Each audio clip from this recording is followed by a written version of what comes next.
Are you crazy? Or are you just mad?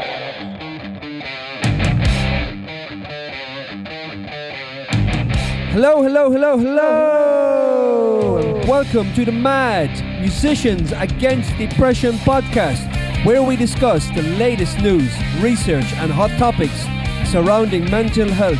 I'm Thomas Maher, and I'm joined in studio by my beautiful co-host, award-winning singer, songwriter, and presenter, Indiraa. Indiraa.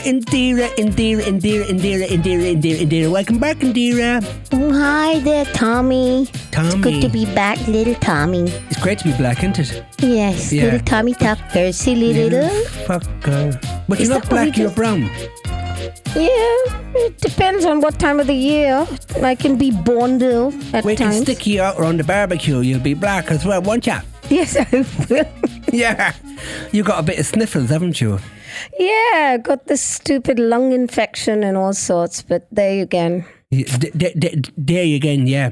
Well, if Yeah. it can't kill you, it can only make you stronger. Would you like a stiff upper lip to go with your sniffles, would you? Oh, stop it, will you? Now, Well, so anyway, welcome back, folks, to another episode of Mad Podcast, episode 15, where myself 15. and the wonderful Indiraa are here to talk shit. together No, we're here to talk scientific fact and research and bring And you all the shit. latest news and shit. and shit. Yeah. No, she talks shit. I don't. I just listen to her shit. Yeah, well. Oh dear, here we go again. So how's your week been, Indiraa? Oh, it's very traumatic because, as you know, last week I was threatening all of you that I was starting on a new medication. That's supposed to be... Well, you were definitely threatening us. Yeah, so it's my threatening personality. But then what happened is I started yesterday. Well. I tell you what, when they say they've got side effects, there's nothing side about that. Side, front and back effects. Yeah, so today I just Top and bottom. decided to put my best foot forward before I take my meds and finish my day before 1 o'clock in the afternoon and then take my meds And then rest. And then rest, Because yeah. side effects are bad, wouldn't it? They are very literally bad, put yeah. you to bed, didn't it? Literally, yeah. So, Yeah. but it'll be a couple of days and then I should be okay. Your body adjusts anyway. It's just, I had the choice of staying in bed this morning and crying and getting up and saying, well, you know, I'm just going to take this as a new beginning and get on with it because it's only as hard as you make it. So there you go. So And there's a new medication you're on, isn't it? yeah, it's it's not even Excuse me. available in the chemists or anything. You have to have it ordered in but I'd been really struggling with so many things and I want so badly to start the ketamine, which we need to talk about. Mm-hmm. The big new thing in That's to be ketamine. our next show. I'm That's so going to be our next excited. show. Yeah.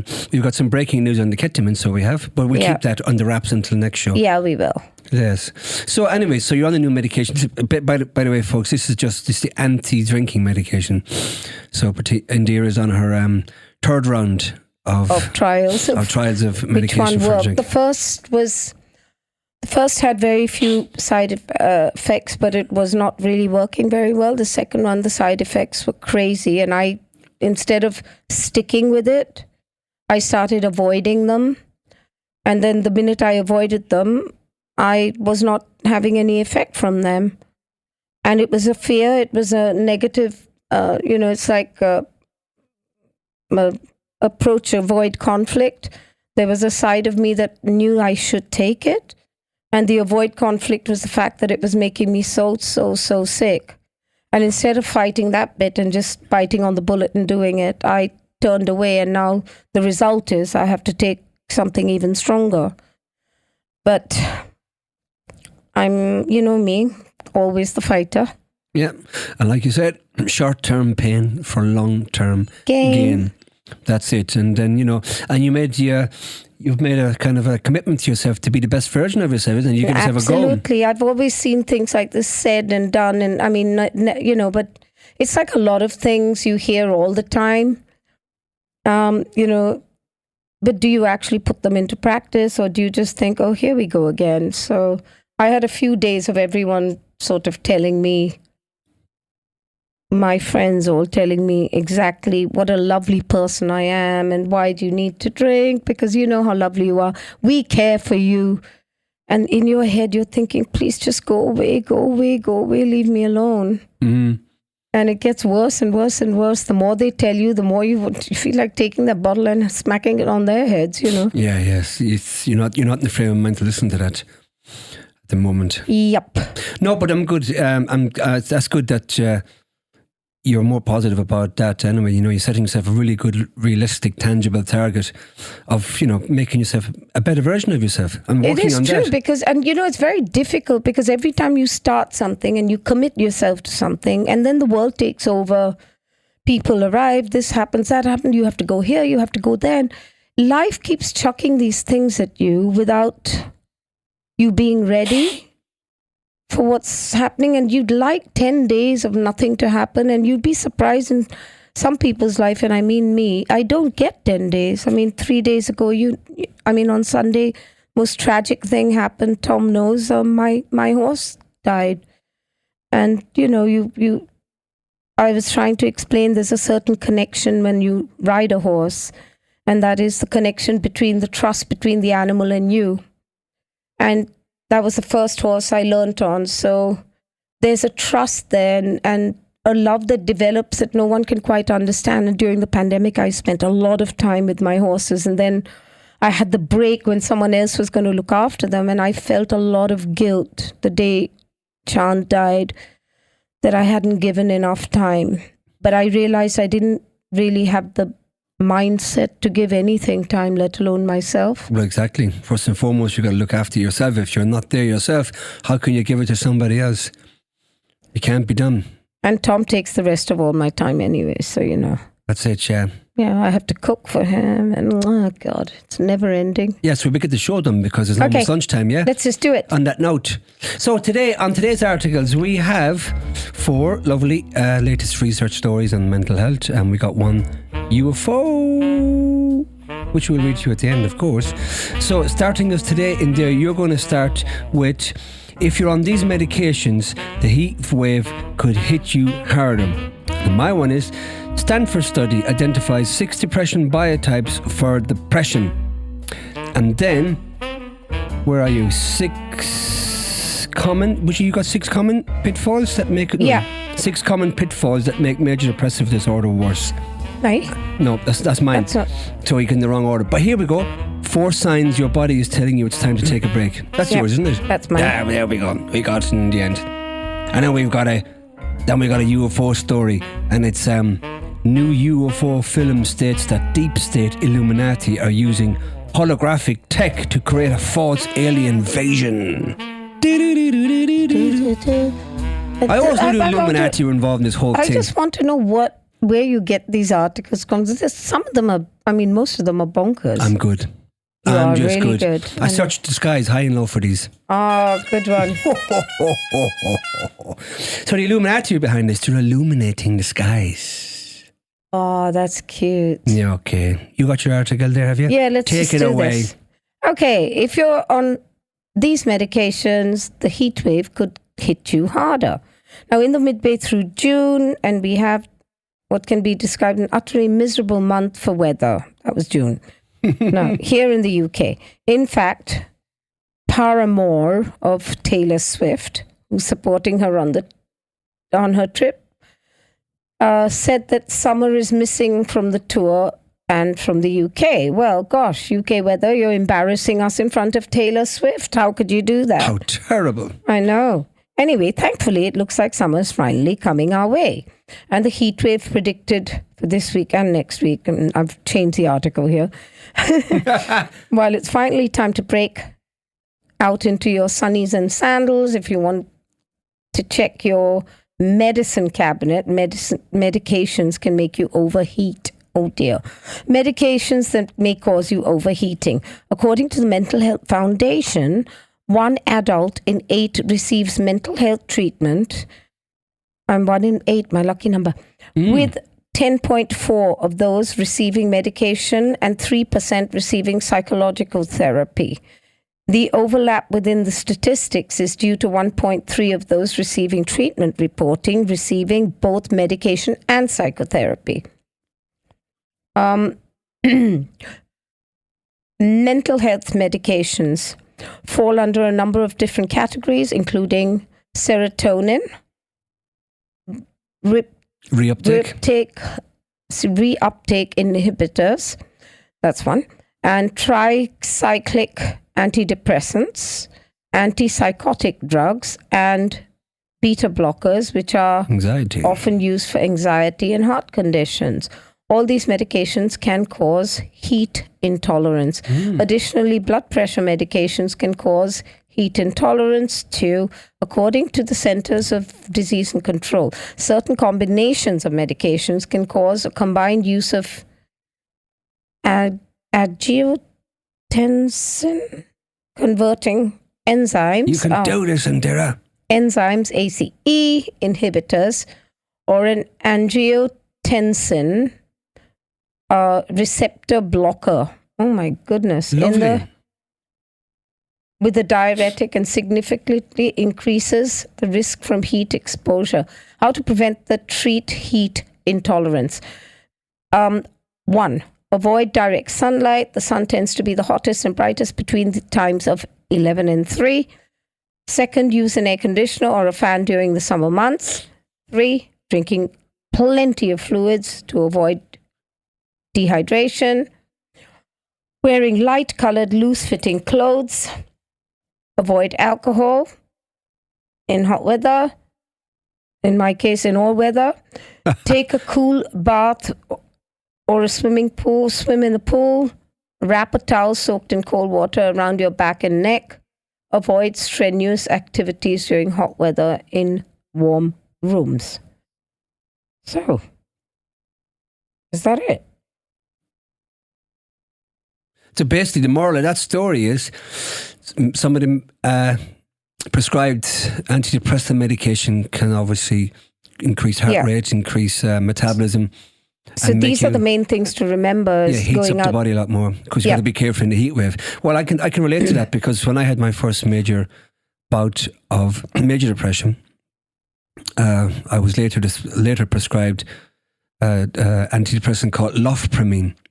Yeah. And that is like they call it the last line of defense. Oh dear. Mm-hmm. And that it really worked for me. It really did. It took me out of that dark place. I was in that hole, and I managed to crawl out because of it. But one thing I didn't notice about that, it was your body temperature was I couldn't sleep at night. I mean, that gave me terrible insomnia. That's what happened to me last night, you know. It gave me terrible insomnia. But this was a permanent thing. It wasn't just a side effect. Like it wore off after a couple of days. It was permanent. Oh, wow. I was like, you sweat more. Your body temperature went up probably 30-40%. Goodness me. You felt like you were like on fire, literally inside out. You felt like you were the fight or flight response. Okay. Or in that all the time. And that's how I felt. But it dragged me out of that pit that I was in. It dragged me out of that pit. And so it's a very, very powerful, very effective antidepressant. So I can relate to that article. And if you feel like that, you're going to be in hot temperatures, 28, 30 to 30 plus degrees. I feel yesterday I couldn't decide whether I was shivering half the time as a side effect or I was just literally sweating. I mean, this morning when I woke up, my t-shirt and shorts were literally drenched in sweat. Mm-hmm. So it's just back and forth. It plays havoc, there's no doubt about it. And I've got the air conditioning on high, I've got the temperature on 18. It's just like, Hey, these are medications, they all attack your biological systems and how? Hormones in different ways, So there you go. I mean, you're obviously experiencing a multitude of different side effects of it. First stage, so you're going to be obviously they're going to be more pronounced. But it's okay. This is all part of the healing process and the advancing process. Of course, yeah, of course. And what's your article, Tom? So my article is Stanford study identifies 6 depression biotypes, whoever they are, biotypes for depression. All right. And here we go. In the not too distant future, a screening assessment for depression could include a quick brain scan to identify the best treatment. Now, wouldn't that be cool? Instead of going to your GP and it's like a lottery. Hit or miss, exactly. They'll be able to go for a quick scan and say, right, Tom, this is the medication tailored to your best needs. Get on it now, boy. And that's it. That's what everybody wants, right? So, brain imaging combined with machine learning can reveal subtypes of depression and anxiety, according to a new study led by researchers at Stanford Medicine. Fantastic. The study, to be published June 17th in the journal Nature Medicine, sorts depression into 6 biological subtypes or biotypes and identifies the treatments that are more likely or less likely to work for 3 of these subtypes. Better methods for matching patients with treatments are desperately needed, said the study's senior author, Leanne Williams, a professor of psychiatry and behavioral sciences and the director of Stanford Medicine Center for Precision Mental Health. Oh, I like that name, Precision Mental Health and Wellness. Very good. Williams, who lost her partner to depression in 2015, has focused her work on pioneering the field of precision psychiatry. Wow, I like that. This is what we're going to pen this. It's precision psychiatry. I like it. Around 30% of people with depression have what's known as treatment-resistant depression, meaning multiple kinds of medication or therapy have failed to improve their symptoms. 30% is a huge amount. If it was 3% of the population, it would still be a huge amount of the global population. We're talking about 30% here. That's crazy. 1 in 3 people. That's madness. That's mad. Okay, it is mad. All right. Around kinds of known as treatment-resistant depression, meaning multiple kinds of medication therapy fail to improve their symptoms, and for up to 2/3 of people with depression, treatment fails to fully reverse their symptoms to healthy levels. You're probably in between those two. You're probably in between those two, between the TRD and partial success.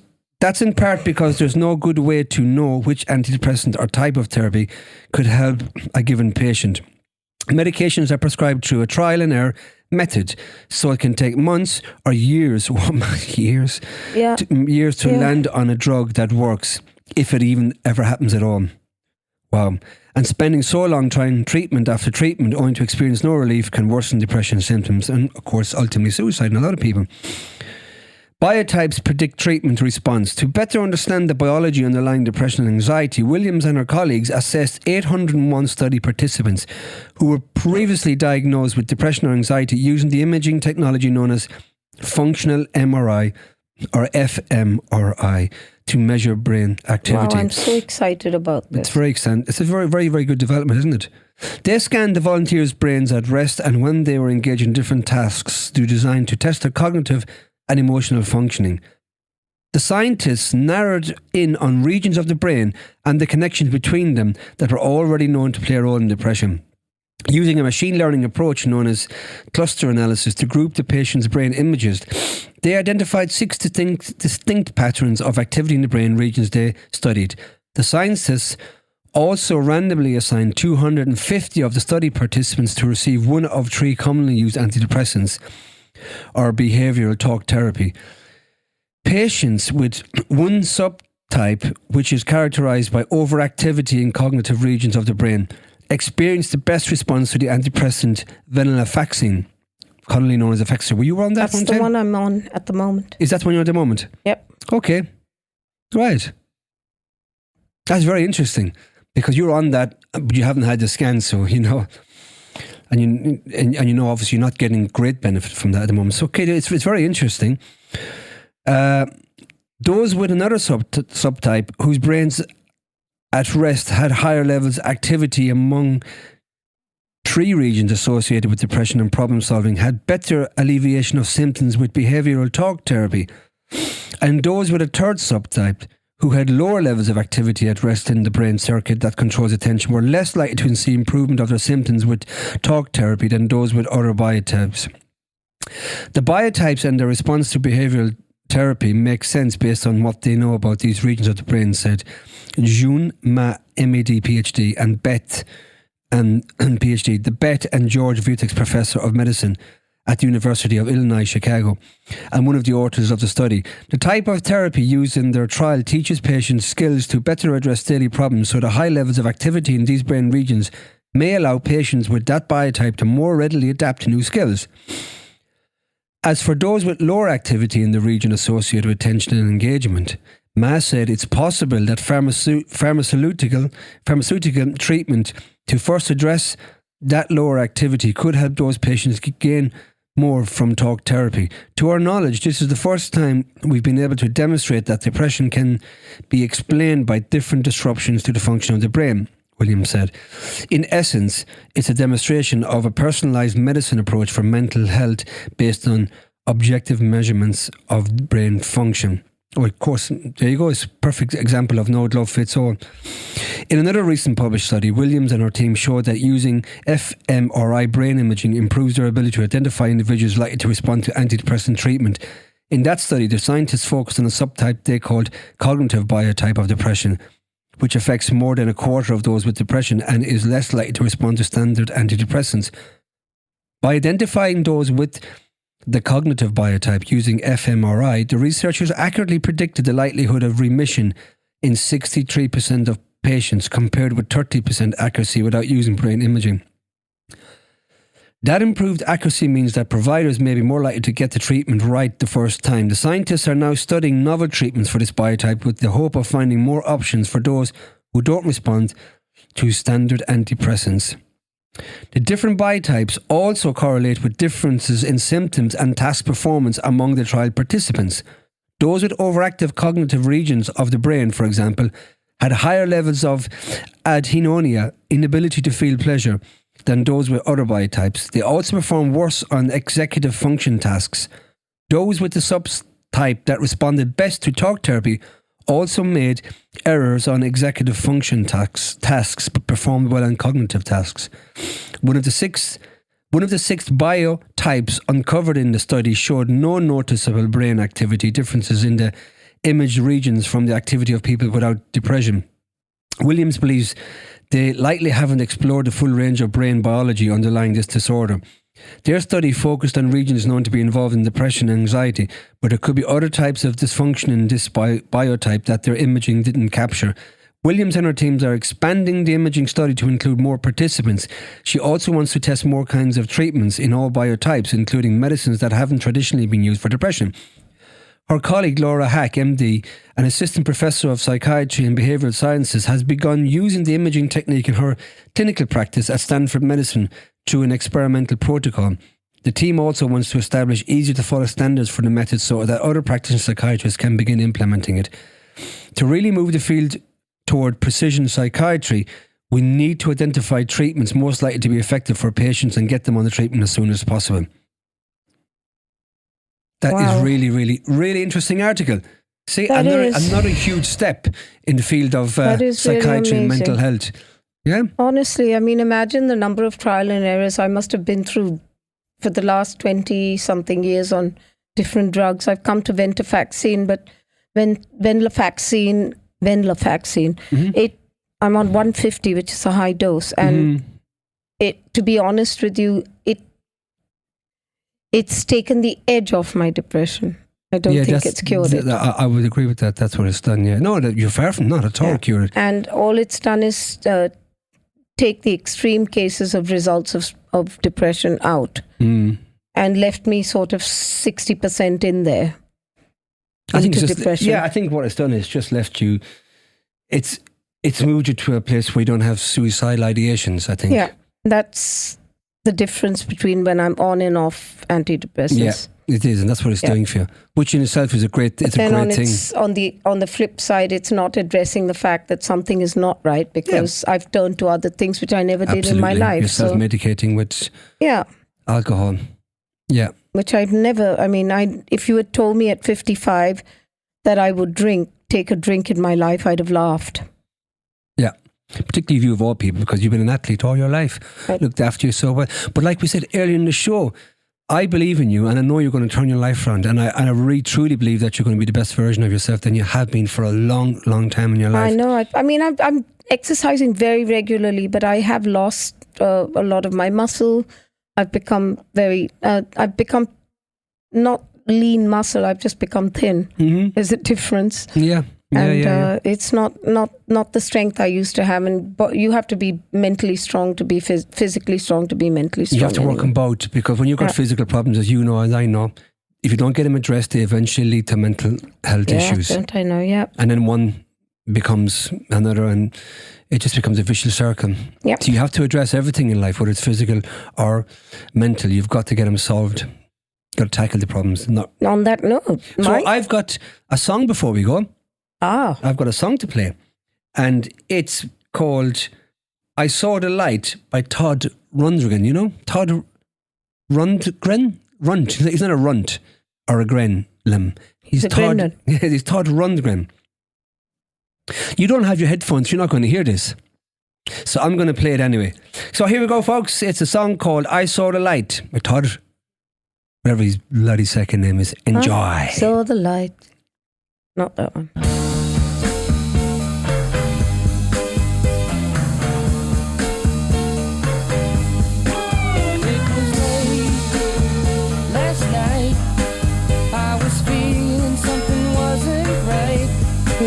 There was not another soul in sight. Only you, only you. So we walked alone, though I knew that there was something wrong, and a feeling that feels so strong about you. Then you gazed up at me, and the answer was plain to see, 'cause I saw the light in your eyes, in your eyes. Though we had our fling, I just never would suspect a thing, till that little bell began to ring in my head, in my head. But I tried to run, though I knew it wouldn't help me none, 'cause I could never love no one, or so I said. But my feelings for you were just something I never knew, till I saw the light in your eyes, in your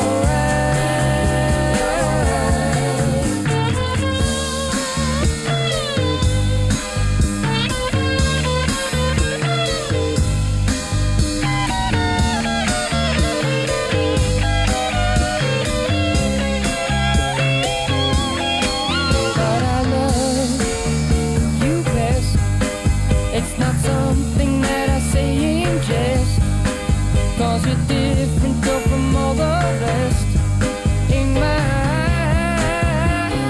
eyes, and I ran out before, but I won't do it anymore. Can't you see the light in my eyes, in my eyes, in my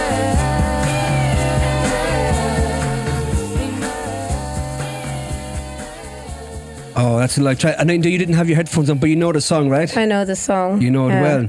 That's a really, really good song. We don't I know Saw the Light. the singer, but we know the song. Toddler Yeah. Lundgren. Yeah. But anyway, hope you guys enjoyed that. It's another inspirational song, and if anyone listening, I hope you guys find your light, because it is out there. Believe me. So hope for everybody. The light is there. You just gotta find it, see it, whatever. But it's there. And I tell you, I hope all of you have a friend like I have in Thomas, because sometimes when you're lost, the only thing you will see is that hand reaching out for you to pull you out. That's him. Oh, I'm going to cry now. You're making me No. emotional now. So you are. Yeah, it's just the drugs. Everyone, no, it's not. Everyone needs that hand. Everyone needs that hand, and that hand is always there. It's not just in times of need. It's not just in time to pull you up. It's always funny there. because It's when that- people talk about being in a dark place, the dark place makes you see the light even clearer Oh yeah. because everything else is so dark. Yeah, well, you know what they would say, to appreciate the light, you first have to experience the dark. That's it. And we really appreciate those things, you know, having experienced it. So no, and I always say that hand that walk in the park is that hand, isn't it? It's always there. It's eternal. You know, and what's the best exercise for the heart? A hug. It's lifting somebody up from the ground. Oh, Yeah. well, you certainly do that for Yeah. me. You've done that for me and other people many, many times. That's what life's about. Always been there for someone, Yeah, no we've matter always what. helped each other. And I know a lot of people who come to the farm have come here and found more happiness than they've found anywhere else. So. Well, on that note, we have people coming here all the time. And it's true. We're not just saying that. We have people coming around here. We know they're depressed. We know that they've got issues. We know that they're probably not in a good situation. They don't always admit to it, they don't always tell us why, but we know. And they can always tell us because Yeah, they can we're always here. tell us, absolutely. But nonetheless, whatever their problems are, in theory, you're always there for them. Your house is always opened up to them. You feed them, you water them, you even give them a place to stay sometimes. Well, So you've helped a lot of people in your time. I get that from my grandparents. yeah. It is like that. What do you call that in India? You call it a What? samaj, is it? Samajas, yeah, a place where you can go and stay for anything. My grandparents started one, and I remember loads and loads of people just living in the house, my grandparents' house, and they wanted to change their life around, and they'd come for a start, and in the Samaj they'd do carpet weaving, bag making, sewing clothes, and then they'd earn a little money, and then they'd all sleep in my grandparents' house on little mattresses which were rolled up, and yeah, it was great. It was a great learning experience. It's a grounding, isn't it? It is. Simple My living. grandparents were way ahead of their time. Yeah. Well, I mean, that's where really Buddhism has got its origins from. Its faith. Yeah. You know, it's sprouted from there. You know. We call a thing in Sanskrit, in Hindi, we call it Atiti Satkar, which is Atiti is a guest and Satkar is serving a guest, because we feel everyone is God within them. Mm-hmm. When a visitor comes to your home, God is visiting, which is why I tell you sometimes you can't handle someone, but you never turn away God. Mm-hmm.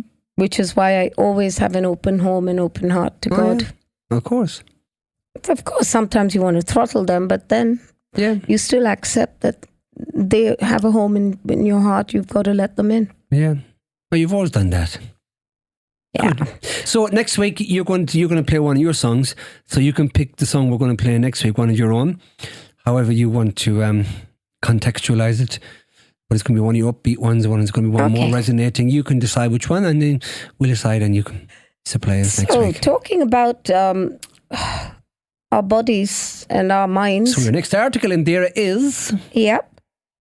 The 4 signs your body is telling you it's time to take a break. And I don't mean break a leg. Or Kit Kat. Yeah. If a smoke alarm in your house is beeping frantically, you'd spring into action. If your car alarm starts whirring loudly, you'd investigate. If a tornado warning is issued for your neighborhood, you'd certainly take cover.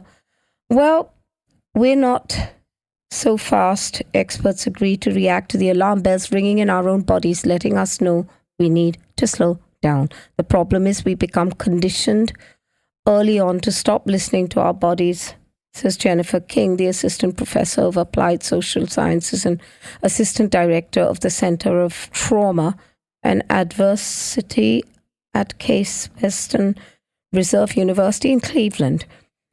That means we might miss important signs that manifest when we are navigating prolonged, repetitive and unpredictable stress. The kind of effects many of us, a cascade of changes in your body when the stress response is activated, is sustained way, King says, when a dose is too big and there's not a clear beginning or end that causes wear and tear on your body. So whenever there's this cascading thing going on with you, just take note of it.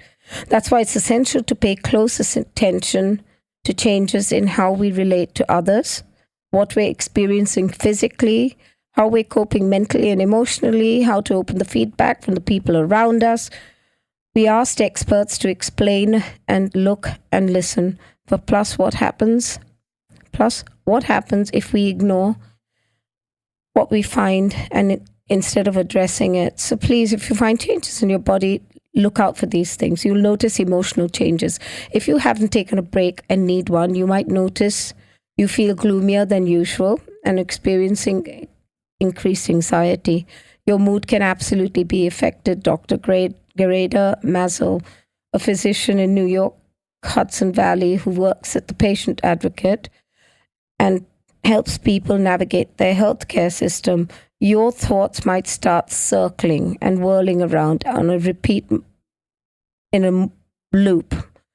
And you likely feel like you can't remember things and you can't find a name for something. Oh God, that happens to me all the time. You just make one up then. Read more. Read more. Do less. It's good for you. Meanwhile, stress can deter you from enjoying activities you once relished. Haven't opened a book that you've been looking forward to, no longer interested in half-finished knitting project. Consider it a hint that something is off. People who desperately need a break sometimes also lose the ability to engage in basic self-care like exercise, eating well. Maisel says, you might feel engulfed too by a sense of overwhelm. Maisel had noticed that people with chronic stress are often unable to cope well with issues, big or small. I call it tipping, she says. If you're like a plank on a seesaw and your stuff is weighing you down on the other side, you keep trying everything to balance, eventually lots of things will slide down with you. Mm-hmm. The people she works with, that's a good analogy, Yes, actually. People she works for get tearful, have outbursts, and simple decisions can overwhelm them. This is me when I get to a thing. I can't decide whether I want to eat this or that on a menu, and I just say, choose for me. That's how bad it gets. But that's you're aware of it, and you're working on that now, and you've started to make decisions lately that you normally wouldn't do. Have you noticed stress with certain relationships? You're grumpier than usual. You're snapping at your colleagues and blasting your horn at the guy who cut off. Or your husband who's waving a tennis racket around your newly refurbished dining room. Which is what he did today. He got kicked out, didn't he? Yes, he did. No, I just said, is there some reason you want to break this place up before we've enjoyed it? Even when he waved the tennis racket and you waved goodbye. The funny thing is, when I do say things, I'm very succinct, but I say things that in such a way that it's really not very nice, but it doesn't sound offensive, but yet it is offensive. I've made a fine art of being nasty without being nasty. That's great. I love it. You might notice that you're feeling a little more cranky and irritable. If you're finding that you isolate a little more and keep to yourself something you weren't already doing, that can also be because of stress. If a friend or family member approaches you about your mood, try not to get defensive or brush off the concern. Often other people notice things and the warning signs. Next point, you might catch a cold. That's me. Stress can affect your body systems, says Ashley Fields, the therapist in Indianapolis, who specializes in women's issues and perinatal mental health. Research says it can weaken the immune system, for example, causing you to get sick more often. I have grad students who can come to me right after they graduate. They get a cold and sometimes sickness. Fields says in teaches master's level social work at Purdue University, Indianapolis. It's almost like their bodies finally stop running on high alert in the classes and work and internships and need to heal. Your stomach and sleep suffer. That's me again. You might experience digestive difficulties, upset stomach, constipation, indigestion, appetite changes that causes you to gain or lose weight. Stress can often cause muscle tensions, feels say, triggering headaches, jaw pain, back and shoulder pain. What was this written for me? We don't always realize how much tension we're holding in our bodies. Maybe subconsciously wrote it yourself. We make it point to intentionally observe what we are feeling, and where she adds, your sleep gets affected, feeling more tired than usual, or maybe you're sleeping fine but you're exhausted and you climb out of bed. When you climb out of bed, both are pretty likely cues that devote more time to your rest and relaxation. Long-term effects of not taking a break: when you develop tunnel vision and orient our lives around... I thought you were going to say carpal tunnel vision. Oh no, stop it. Around our daily obligations, one starts begging us oftentimes to slow down, says Christopher Thompson, professor of medicine in Harvard Medical School and co-director of the Center of Weight Management and Wellness in Brigham and Women's Hospital. Ignoring the pleas leads to a lot of problems, modern health problems.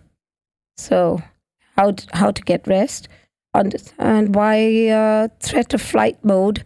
Our adrenaline glands start releasing cortisol and adrenaline. The cortisol causes our body tissues to release glucose into our blood because of the need of glucose to get energy to run away or fight, Thompson says.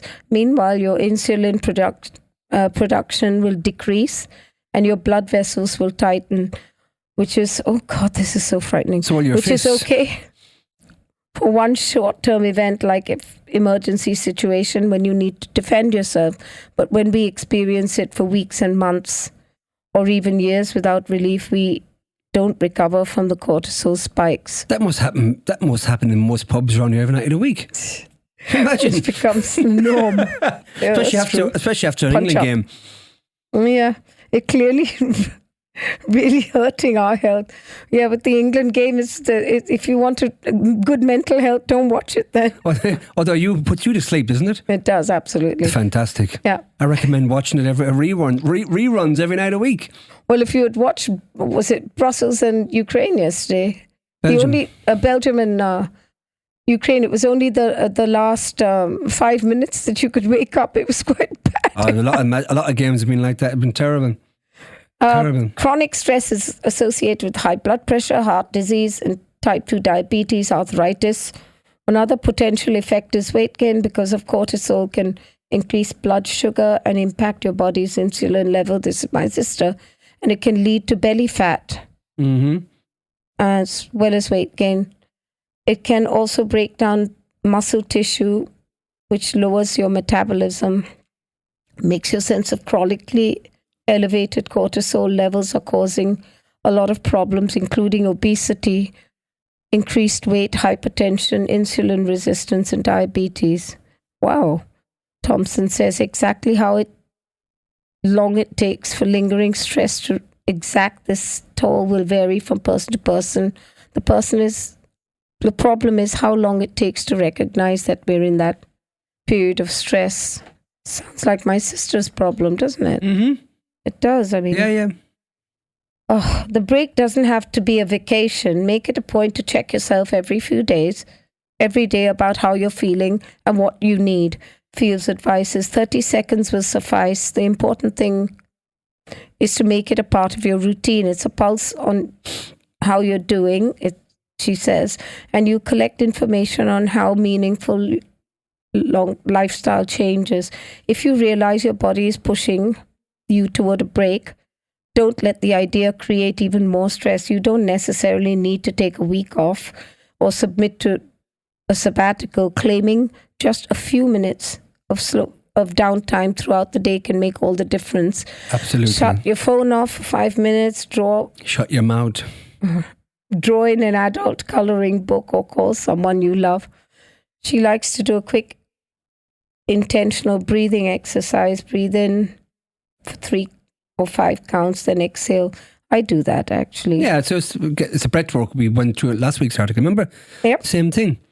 Yeah, now breathe. Maisel likes to take short breaks throughout the day, usually centered around movement. She aims climbing 20 flights of stairs daily. She might step away from a computer, for example, go up, down to the water plant to make the day, keep the stress at bay.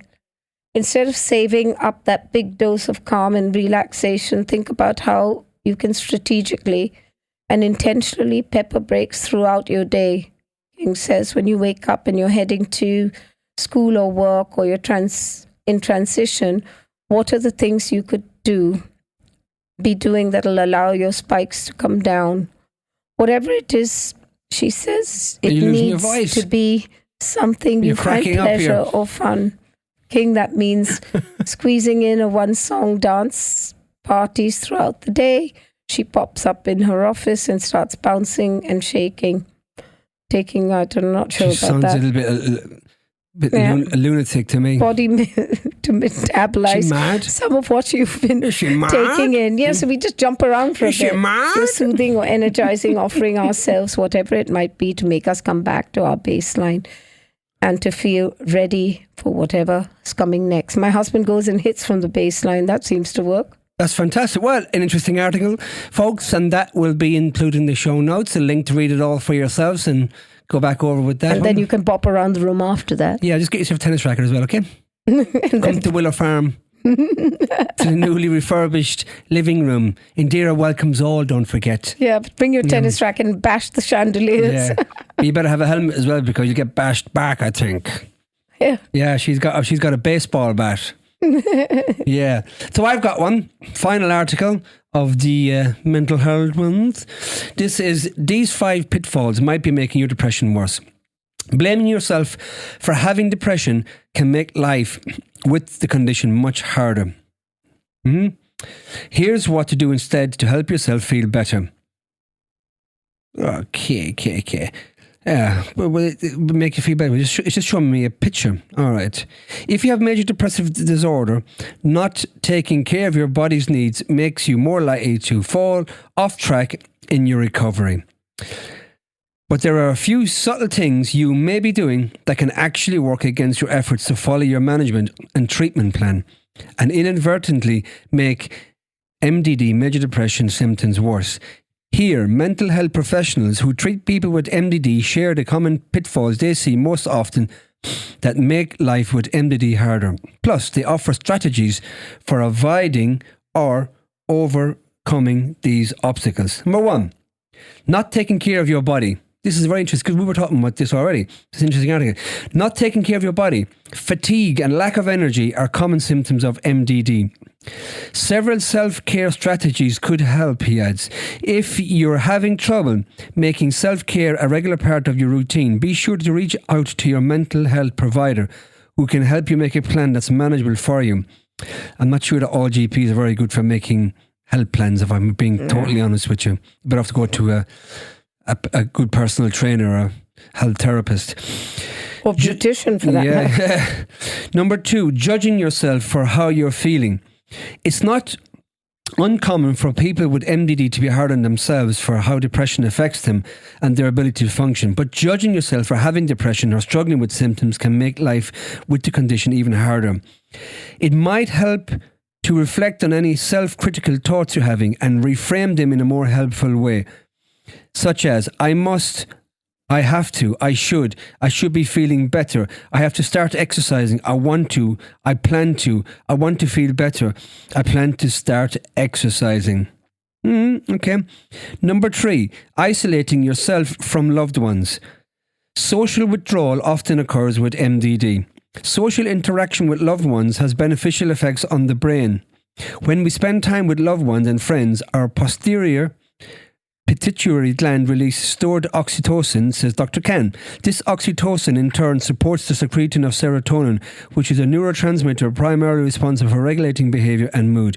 Research has found that having more frequent and fulfilling social interactions with others appears to protect against depressed mood and loneliness. 100%. I always say that social interaction is so important. So important. Number 4, trying to avoid your feelings. People with MDD often struggle with feelings of guilt, hopelessness, sadness, and being unworthy. She, whoever she is, she suggests spending some time reflecting on these feelings as long as they don't totally consume you, or unpacking them with your mental health provider, who can suggest strategies for coping with them. Okay, yeah. Number five, Indiraa. Turning to alcohol or drugs for relief. Interesting. One thing people often do to avoid tough feelings is misuse substances such as drugs and alcohol. It's very common for people with MDD to have a substance use disorder also. While using alcohol or drugs may feel good in the moment, this often backfires over time. It's very easy to reach for that alcoholic drink to soothe the pain one feels inside, or to try and experience quick relief from a recreational drug. But this will likely only worsen your situation. So it's important to be on the lookout for symptoms of a substance use disorder, such as if you struggle with substance misuse as a means of coping with your mental health, it's very important to let your doctor know. This is especially true if you take antidepressants or other psychiatric medications such as benzodiazepines, as it could lead to negative drug interactions. What do you think of that one? I think that was written for me. Yeah, another one. No, they're all written for us because we've had experienced most of all them symptoms. I haven't experienced, obviously, the substance abuse one, but you have. So you can relate to literally everything, a vast majority of stuff that's been published in these articles over time, because you've been through the mill and you've experienced all the different things. So, and that's good because, you know, if you're experiencing them, you come through, you learn from it, hopefully, and then you don't repeat the triggers or the mistakes, you know, the actions that got you there in the or the behaviours. You know, it's in, like they say, hindsight's 20/20. It's a fact, though. You know, we did say all these cliches, but be the best version of yourself. But when you really start putting it into practice, you realize how profound everything is, and they're not cliches. You don't just use them for the sake of using them, but try and believe in them. Absolutely, absolutely. Look, my own example, like last year, probably 10 months ago, when I started getting my both hip pains, I've had double hip operation already in the past, 2012, then again 2016. Now I've been diagnosed again with both hips needing surgery, and they're paining me now. So I'm having to take strong painkillers almost on a daily basis so I can just walk around. Top of that, I've been diagnosed with double hernia, left and right, inguinal hernias above the hip pains. So that has got me down mentally. And I've had to cope with that as well.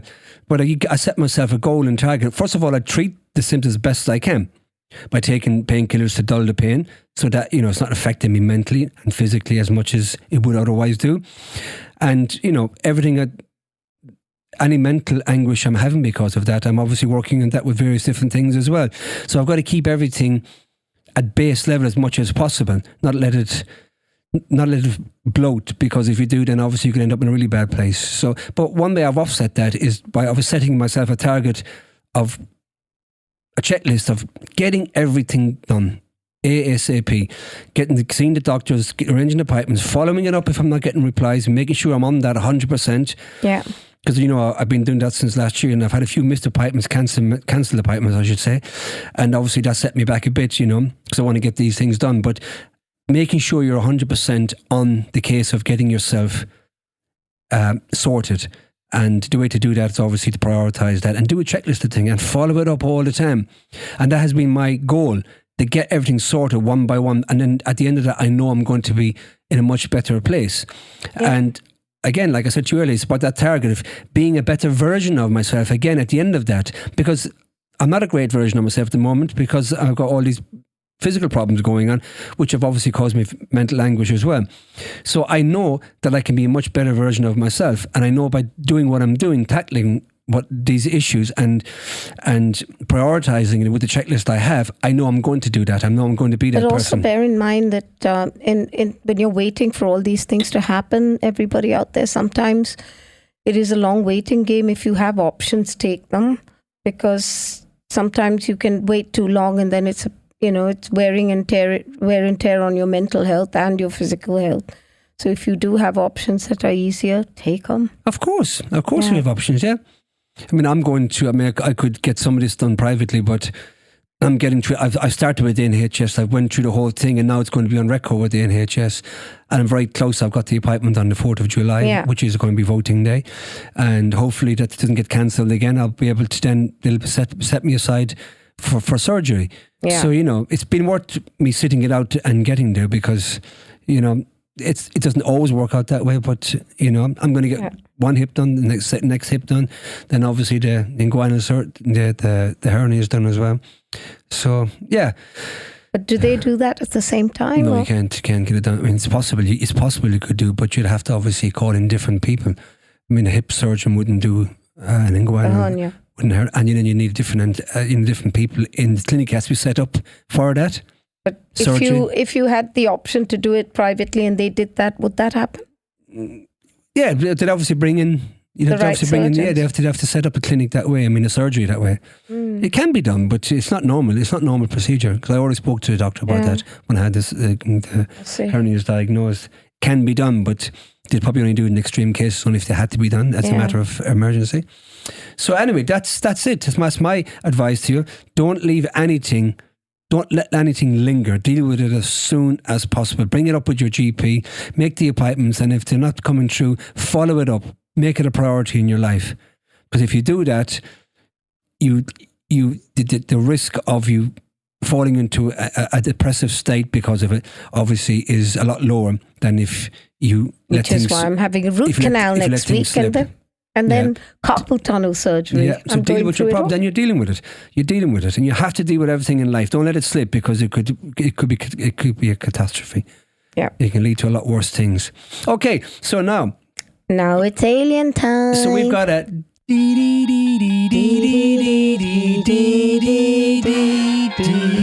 What if we do?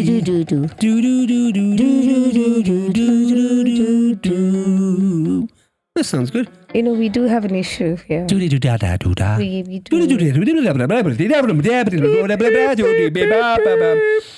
Shut it. Okay. New UFO film states that the deep state Illuminati are using holographic tech to create a false alien invasion. Don't you just love it? Yeah. I really believe it as well. Right. Bayview Entertainment, LLC, in conjunction with director Mark Christopher, continues to explore the origins and nature of UFOs in his latest documentary release called God vs. UFOs. Oh, are they a natural phenomenon? ? A scientific construct, a spiritual apparition, God vs. UFOs takes a deep dive into the possibilities. In this fascinating expose, viewers will have the opportunity to delve into which of these potential explanations for UFOs may possibly provide the answers. A centuries-old mode of interdimensional transport for fairies, angels, ghosts and demons. British and US government officials claims that UFOs are demonic or satanic in origin. The Project Bluebeam theory of the deep state or Illuminati using holographic technology to pull off false alien invasion or second coming of Christ to usher in one world. If you're talking about the Illuminati, I'd probably think it's more pornographic than holographic. And anyway, human manifestation of UFOs through brain power and meditation, aka close encounters of the fifth kind, and more. Sounds ancient. We gotta watch this shit, man. A host of experts from related fields lend their insights, including Harvard professor Avi Loeb, retired UK Ministry of Defence official, our favourite Nick Pope, from the hit TV show Ancient Aliens, demonologist Ian Bradmore, UFO author and curator of the Great British UFO Learning Centre John Hanson, the Reverend Daniel Thompson, UFOologist and author Philip Kinsella, and outed paranormal TV show hosts including Yvette Fielding, host of The Most Haunted, Guy Thompson, Nub TV, and Evelyn Hollow, BBC's Uncanny. Evelyn Hollow asks, how do particles blip in and out of existence? But we know that they do. So, is it possible that you had enough of these particles together or something that else is governed by the same principles, has the same components? Can it also bip in and out of existence? Professor Loeb theorizes, if another civilization like ours exhibited billions of years ago, they had much more time to develop their science and technology. There would be a sense of religious awe, as we won't fully understand what we are looking at, especially if one is dealing with the effects of quantum gravity. These mind-blowing questions come to the fore in God vs. UFOs, a must for any UFO enthusiastic. And there's actually a trailer on YouTube, which will be posted in the show God, notes. we have to see So this. we're going to watch that later. So all you guys get on that, and it's going to be But all awesome. these people who I actually have faith in are backing this. No, they're discussing. They're bringing all the Okay. best. Yeah, but They're bringing all the they're best not minds. all in agreement, I hope. No, of course not. I mean, like Nick Pope, obviously, he worked for the MOD, Ministry of Defence. Yeah. He was a researcher for them ufology department, whatever you call it. But yeah, and then you got priests and this. You got this. They're all discussing different topics of, and this an open debate. It's going to be very, very, very interesting. I can't wait for this. So we're going to watch trailer tonight, yeah? Of course. Yeah. Have you seen a film called The Tractor? No. I saw the trailer for it last night. Oh, please.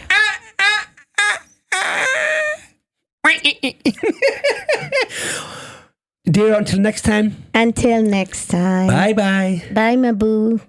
Well, folks, on that note, that's where we're going to leave it for today. Hope you've enjoyed the show as much as we have, and we look forward to bringing you more of the latest news and hot topics surrounding mental health on our next show. Remember, new episodes of the Mad Podcast drop every Sunday at 6 p.m. Episodes are available to listen to on Spotify, Apple Music, and of course, the Musicians Against Depression website, an online toolbox that contains a wealth of information, essential reading, and links relating to mental health. As always, if you or someone you know would like to join the conversation, either in studio or remotely, email us at musiciansagainstdepression@gmail.com or visit the MAD website at www.musiciansagainstdepression.uk for further info. All links, including social media, are provided in the show notes. And remember, no problem in life is insurmountable, and help is just a conversation away. Until the next time, from myself and the wonderful Indiraa, Take care.